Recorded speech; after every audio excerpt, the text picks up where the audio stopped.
Hi everyone from India.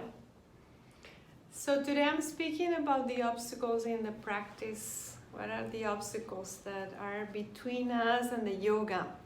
And when I say the yoga, I'm speaking about any spiritual practice that connects us to who we really are. It could be asana, it could be singing, it could be service to others, anything in the yoga that you feel is helping you know yourself better.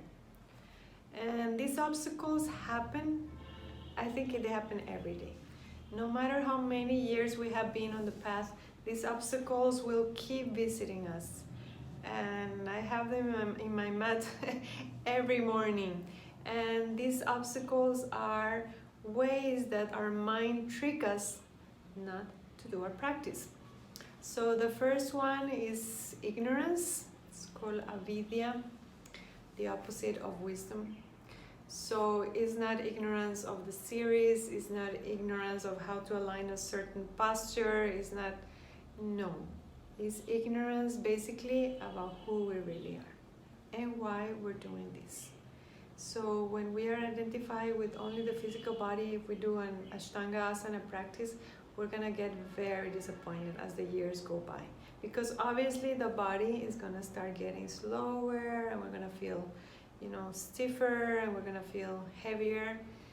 No, it's not that ignorance. The ignorance is about missing the point. Missing the point that spiritual practice is there for us to wake up from our spiritual insomnia. Is ignorance of who we really are. And that's, I think, the most important and amazing question for a spiritual seeker. Who are you? And many, many saints in India, that was the only koan they would give to the students. Who are you?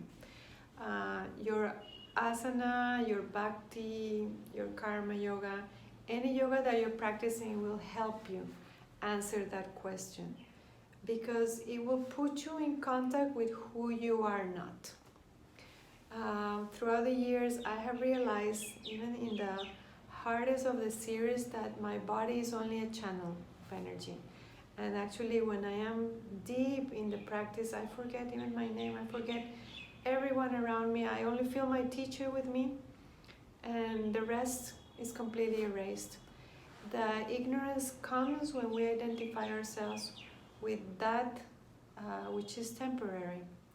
You can name it a body, you can name it a country, a relationship, a career, whatever. It's there that comes and goes in this samsara, halahala, and its impermanence. The second obstacle is asmita, ego. The asmita is identifying ourselves and just like gearing ourselves with everything we're not, everything society is asking us to be, everything the structures wants us to be. I was listening to a podcast this morning, and he was saying that when he was 11, he told his mother that he wanted to be a magician.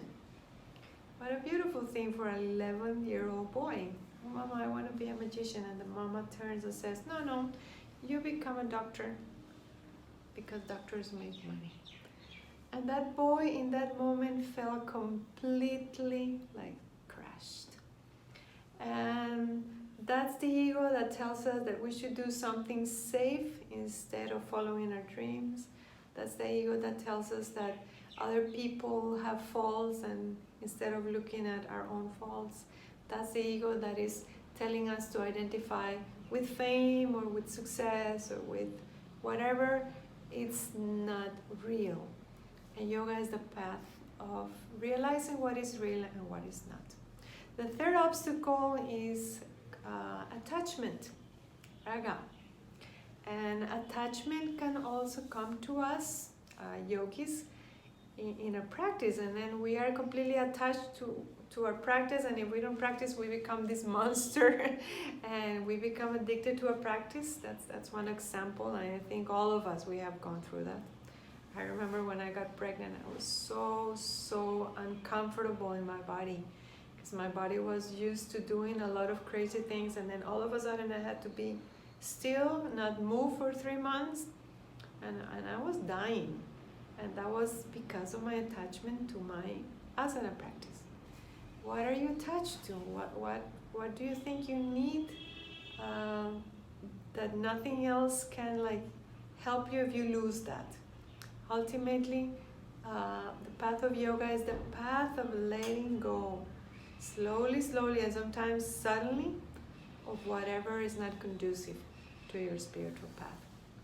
The fourth obstacle is called Vesha. And the Vesha is the aversion, is that repulsion that we feel towards certain beings or certain situations or certain teachers or people, and that's another form of attachment.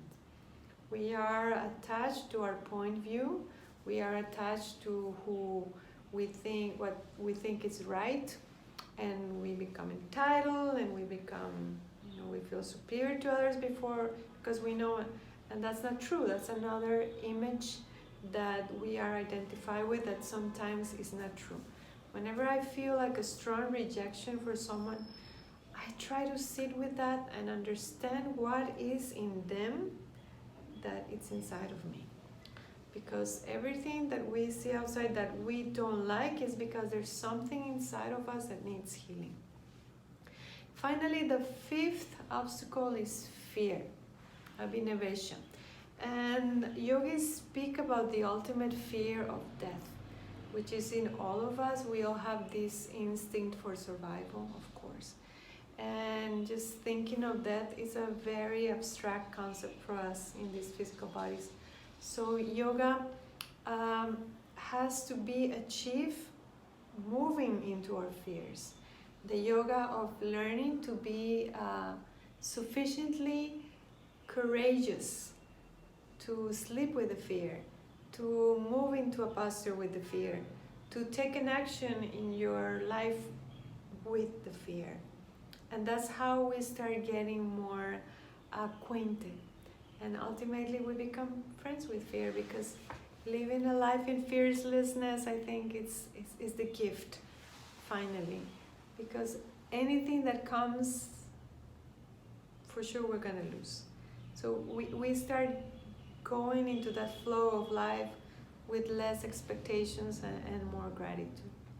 So these 5 obstacles, the ignorance, the ego, the attachment, the repulsion, and the fear, they get in the way for us to finding our practice first. And they get in the way for us to finding our guru. But once we found our practice and once we find our guru, they also get in the way of us doing our practice. And, arranging our lives so we can come to India once a year, and fixing logistics at home so we can go see Sharat in his tour, or all these obstacles. If we are aware that they're there, in my case, I can just nail them a little better. It's not that I reject them, because I know they're part of my humanity and they will be there as long as I have my mind. But at the same time, I treat myself with more compassion when I am either in the entitlement, or I feel like know the answer, or like ultimately life is so rich and so multidimensional that even for addressing one single topic, we have this disposition to listen beyond the obstacles of our mind. And once that happens, I think the deeper yoga starts happening, the yoga of listening to something greater, listening to maybe signs in the life, people that bring information, something that we read in our phone, and that starts giving us more tools so we can go beyond these obstacles. Staying with the obstacles is, of course, a big block to building a practice, a daily practice that goes for many, many years, and that is done with devotion. But that is the aim. That's what we are working towards. And of course, none of this can be done without your guru, because your guru is the energy that protects you and holds the space So you can actually have a clear moment, maybe once a day. Maybe a little moment when you're doing your shavasana, I don't know, or something that happens in one pose, or when you have a connection with someone and you say, oh my God, yes. Or someone brings you a piece of the puzzle that you could not see. So being available for life to speak to you and being always open to see the obstacles in yourself. It's easy to see the obstacles in others, but just checking on us and saying, where am I attached to a point of view? Where am I stuck with this repulsion? Where am I identifying with something I am not anymore?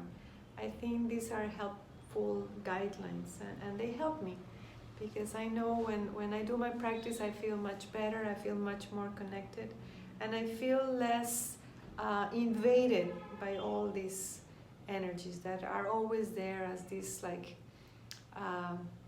yin-yang of samsara and truth in this plane of illusion. Thank you so much.